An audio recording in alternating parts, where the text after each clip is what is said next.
Mambo vipi? Mimi ni Diamond Platnumz, Lama Simba Dangote.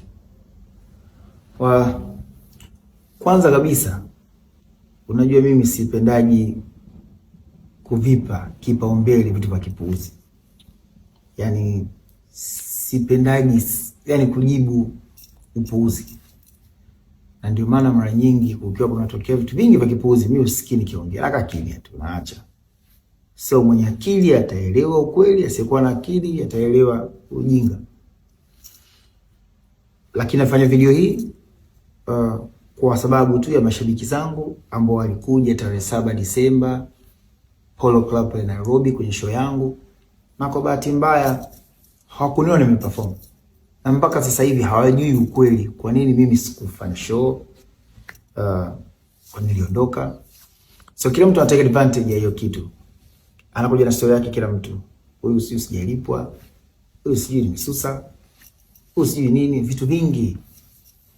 So I do this video maalum kwa mashabiki zangu waliokuja katika show kujua kwa nini sikufanya show. Kwanza kabisa mimi naheshimu sana kazi yangu. Sana. Nawekeza sana kwenye kazi yangu, nafanya kazi kwa bidii.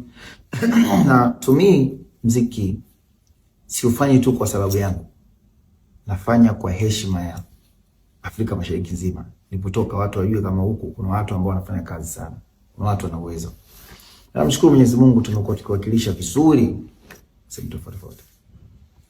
So nilitakiwa kufanya show tarehe 7 Disemba Nairobi kwenye Furaha Fest, na kama makubaliano yalivyosema tarehe 6 nilifika Nairobi nikiwa super excited na timu yangu nzima. Kuja wenyewe tuna shauku ya kuperform Kenya. Napenda kuperform Kenya kwa sababu Kenya wananipenda sana, na kila nikija kufanya show wananisupport sana, wanajaa, tunaimba, tunacheza, tunafurahi kwa pamoja. Hata show yangu ya mwisho October 1st ilikuwa yani proper sana. It was a history. So nikaja super excited kwenye show, timu yangu nimejiandaa kila kitu. Siku moja before, siku ya show kesho yake nikafika kwenye venue uwanjani kama maelekezo yanavyotakikana. Mapema nimefika pale kufanya show as a headliner. Nimefika pale kwenye venue, toka nafika kwenye venue, nakumbuka nafika pale alikuwa anafanya show Calligraph. Unajua mimi nikifika kwenye show sipendaji kuingiaga kwenye backstage. Napendaga kukaa kwenye gari tu. Yaani mimi nakaa zangu kwenye gari, tunasikia raha kukaa kwenye gari. Toka nafika kuna vurugu chini ya stage kule zisizojulikana za sababu gani. Nimekaa kwenye gari, ni vurugu. Mimi nimekaa zangu tunasubia muda wangu wa kufanya show mwenyewe, nasema ukimaliza utanistua. Vurugu azikauki. Watu wanafanya show. Meneja wangu akamuita organizer. Akamwambia kuna vurugu nyingi. Kwani hujaandaa vitu vyako vizuri? Panga vitu vyako vizuri, ukika vurugu kwa sababu inakuwa sio salama kwa msanii wako. Sasa akasema nipe dakika 10 tu kile nitakiweka sawa. Tumekaa vurugu zinaendelea. Niko nimekaa upande wako kwenye gari yangu, nikahamisha upande mwingine. Nikasema hizi vurugu hizi zisiweze kanisogelea mimi bure, kuja na mimi upande mwingine. Kama upande mwingine. Nasubia muda wangu kwa show. Tumekaa kwa masaa mengi. Meneja yangu akamwita tena organizer. Akamwambia mbona vurugu hazishimake, vurugu zikahamia tena upande nilokuepo mimi. Anasema hizi vurugu umeona ziishi? Na msanii mbona hapandi kwenye stage, kuna nini kinaendelea? Msanii anapofika kwenye show anatakiwa kali saa moja tu, baada ya saa moja apande kwenye stage. Lakini sasa vishapita masaa mawili. Msanii amekaa tu. Na kuna vurugu zinaendelea. Na tunaonyesha gari sehemu nyingine bado vurugu zinakuja, na hebu jaribu control situation yenu. Sisi ni wageni hapa. Hatutaki kuingia kwenye namna ya vitu vyote vya vurugu. Basi. Tumekaa, okay, mwandaji anasema dakika 10 tu keki tutakasa, dakika 10 tu. Na pia msanii atapanda. Haya. Tukakaa tena, mida inaenda. Sasa kunaelekea kwa alfajiri. Yaani alfajiri zako kunafika saa 9. Kunatakiwa kwenda asubuhi. Manager akamuita mwandaji akamwambia, "Msanii wangu amefika muda mrefu na amekaa sana. Lakini kwa bahati mbaya hata kufika hapa, kwanza tamasha lako kuna vurugu ambazo sijui za nini sizitusu. Kisha pili, sasa anafika saa 3 msanii wangu hapande kwenye stage. Umeandaje event yako? Kuna taratibu gani?" Akamwambia inapoendelea msanii itabidi nimuondoshe kwa sababu usalama hamna. Na wewe ndio organizer, wewe ndio hapo takiwa pange vitu vyako vizuri. Akasema nipe dakika 10 tu basi atapanda. Okay. Subiri. Na vurugu zitaisha. Dakika 10 zikapitiliza. Sasa tunaenda kuitafuta alfajiri, maana sasa inafika 9 hiyo. Kwa kweli meneja yangu kuweza kuruhusu tena mimi kuendelea kubaki pale. Kumwambia organizer kwamba mimi nadhani show yako haujaiandaa vizuri. Sababu toka tufike hapa kuna vurugu. Yaani mimi nilikuwa niko pale naona show kila msanii alikuwa anapanda chini kuna vurugu. Hizi mkazangu kwenye gari naangalia tu. Kupanda Zuchu kuna vurugu, Rayvanny kuna vurugu, sijui pale kuna. Kila msanii kuna vurugu tu ambazo mimi sijui za sababu gani. Na sasa management yangu akiweza kuruhusu tami endelee kubaki pale kwa sababu hali ya usalama haikuwa nzuri. Na for that tulimlaumu mwandaji, tukamwambia mwandaji, kwani event yako umeandaa vipi? Ungeandaa asipokuwa na save vitu vya vurugu na nini kwa sababu kuna mashabiki na sasa hivi sasa naenda kwa alfajiri. Na msanii hawezi kupanda kwenye show alfajiri. Watu watakuwa wamechoka. Pia hivi watu watakasirikia, wataona kama msanii labda amechelewa kuja kwenye stage kumbe kafika mapema.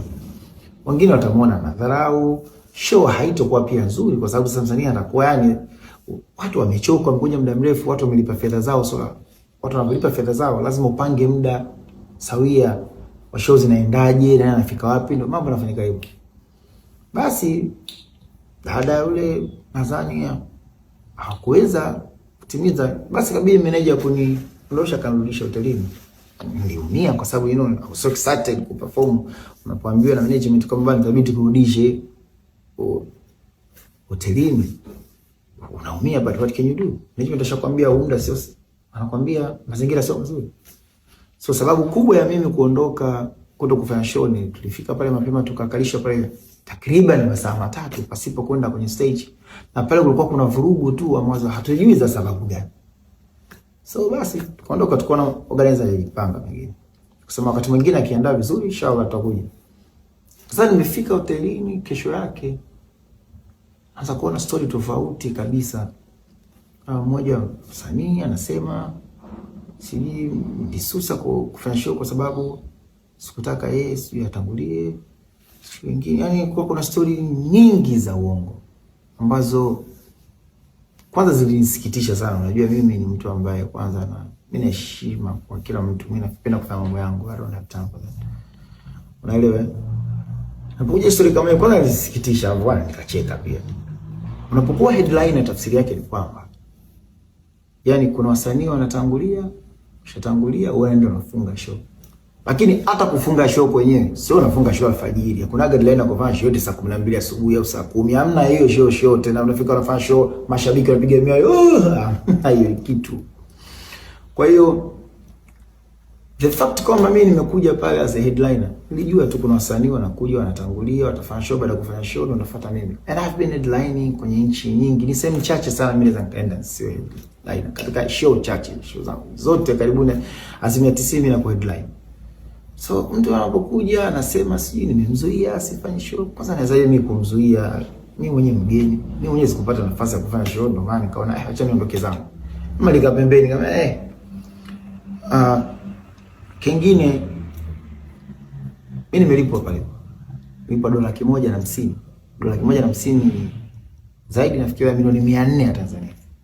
Siwezi kuja kwenye event alafu nikaforce nipande kwenye stage. Yaani wewe ushanilipa mimi. Mimi nasubiri uko tayari. Na kuangalia tu muda wangu. Nikiangalia muda nikiona muda huu sasa sio mimi tena kwenda kwenye stage na ondoka zangu. Content media sio force, ni lazimishe sio kupanda. I don't do that. Ushanilipa. Mimi nasubiria. Ukishindwa kufika kunipandisha katika tarehe tuliyokubaliana, naondoka zangu na hela yako na kwenda nimeila. Kwanza sina muda wa kulazimisha au sikumzuia mtu au kutaka kung'ang'ania kupanda kwenye stage au kumkataza mtu. Yaani mimi ninapofika sehemu najua kabisa ndo maisha yangu yamekuwa hivyo. Napofika watu wataanza kufanya show, watafanya show, afu mimi nakuja namaliza show, anafunga show na headline, ndo maana kuwa headliner. Sasa naanzaje eti kuchukia au kutokutaka msanii mwingine asiimbe kabla yangu, au nikatae mtu asiimbe kabla yangu? I'd be stupid to do that. Kwa sababu yani, how does it even make sense kwenye kichwa chako? As a headliner, tafsiri yake ni kwamba kuna wasanii wanaimba alafu unakuja unafunga kama headliner. So mtu anaamua kwenda kutengeneza story, kupata public, huruma ya public, kukutengenezea ubaya, kuzungumziwa, kupata kiki, ambazo to mimi naona ni nonsense kimbiza mimi. Kwa sababu muziki unataka mtu ufanye kazi, sio kutafuta kiki kama hauna nyimbo. Na kingine, sio mara ya kwanza wewe na we all know huyo mtu amekuwa akijaribu kufanya vitu tofauti tofauti kwenye online, kuni provoke labda ili nijibu, nimpe attention na nini. Mimi focus nafanya mambo yangu. So nadhani that day mimi ya mwana bad golden chance ndio itumie, kwa sababu hata clip ambazo unasema mimi nimemzuia, mimi sikuwa kwenye stage, alikuwa anaenda kupanda kwenye show za watu wengine ndio anamzuia. Show za watu wengine, sasa tafuta clip ambayo akitokea manager yangu kidogo tu onekana alizuiwa. Sasa manager yangu hataweza akasema hapa akaenda kwa sababu kuna Zuchu au kuna nani, but kila kitu nasema Diamond. Mimi sikupanda hata kwenye show. Na wakati mtu anaenda kupanda kwenye stage au ana force kupanda, alikuwa na force kupanda katika show za watu wengine, sio show yangu mimi. Mimi nilikuwa nimekazana kwenye stage. How would you say si nimemzuia? Nimesusa show, nimeondoka. Yaani mimi kwanza kwenye maisha yangu natakiwa ujue kwamba yaani hakuna msanii naogopa. Unaona hichi kichwa hivyo, but nitawapa kitu kimoja msichokijua. Wasanii wa Tanzania tunapendwa sana Kenya. Sana. Na nashukuru wa Kenya for that. Kuna baadhi ya wasanii Kenya wamekuwa hilo jambo linawaumiza, wanachukia sana. Wamekuwa wakijaribu kufanya vitu vingi sana vya pengine kuua muziki wetu sisi tusipendwe. Ndio maana paka unaona campaign za play 75% Kenyan music. Sio Tanzania, kwa unapotokea na zeshi, yani kwa vitu vya imani tu kwa nini sisi tunapendwa na Wakenya sasa tuchukiwe na Wakenya? Hakuna baya tulifanya tuchukiwe. Muziki uko hivi. Hawezi kumzuia DJ, mtu wa radio, clubs wasipige nyimbo za mtu fulani, kwa sababu hiyo wao wale wanafanya biashara. Kwa hiyo wanaenda kutokana na public demand, watu wanataka nini ndio wao wanaviplay. Utawalaumu bure mashabiki kusema kwamba msisikize nyimbo za Watanzania, msisikize nyimbo za Watanzania. Ni ngumu kumzuia mtu kama kitu anakipenda asikifanye. Njia pekee inaweza kukusaidia ni kuhakikisha unaboresha kazi yako, unaweka bidii na Mungu atakubariki. Utasikilizwa. Mbona kuna mtu kama kina Khaligraph Jones, kuna Sauti Sol, wanapendwa, wanavuma ndani na nje ya nchi. Na wasanii wengine wengi wasafa kina Wahuu, kina Nameless, kina sijui kina nini, kina watu wengi wanapendwa na kufanya vizuri. So haihitaji kuzuia. Nitakupa mfano mmoja. Tanzania sisi ishakuja muziki mingi sana kwa dominate. Muziki ya Kongo, muziki ya Marekani, muziki ya Nigeria. Na sasa hivi kuna mapiano. Lakini ni ngumu sana kukuta hizo wasanii sisi tunalalamika, zisipigwe nyimbo za Saudi, zisipigwe nyimbo za Kongo. Hapana, hiyo haiwezi kusaidia. Unatakiwa tu kuongeza bidii na taratibu, shabiki mwenyewe atahamia upande wako. Ndio maana sisi tunachokifanya, zikija muziki mpya, kwanza tunajifunza, tunaongeza bidii na tunashirikiana nao. Ukishirikiana nao automatically mtu atakuwa na ukijua kufanya, unafanya muziki wako na wao unaofanya. Automatically ukifanya muziki wako wanakupenda zaidi, na ukifanya muziki wao pia wanakupenda zaidi. Kwa sababu una relate nao zaidi. Imagine wakati wanatawala wa Nigeria, nifanya nyimbo kama za kina Number 1 na kadhalika ambazo zimenipa nafasi kubwa sana. Na Davido imekuja mapiano sasa hivi. Nimefanya nyimbo shughuli, nimefanya kama Sava ambayo imenipa nafasi kubwa. Sasa mimi ningeamua kuwachukia, isingenisaidia. Tunawakaribisha Wasauzi wanakuja nyumbani mara kwa mara. Au Nigeria wanakuja nyumbani mara kwa mara. It's all about love.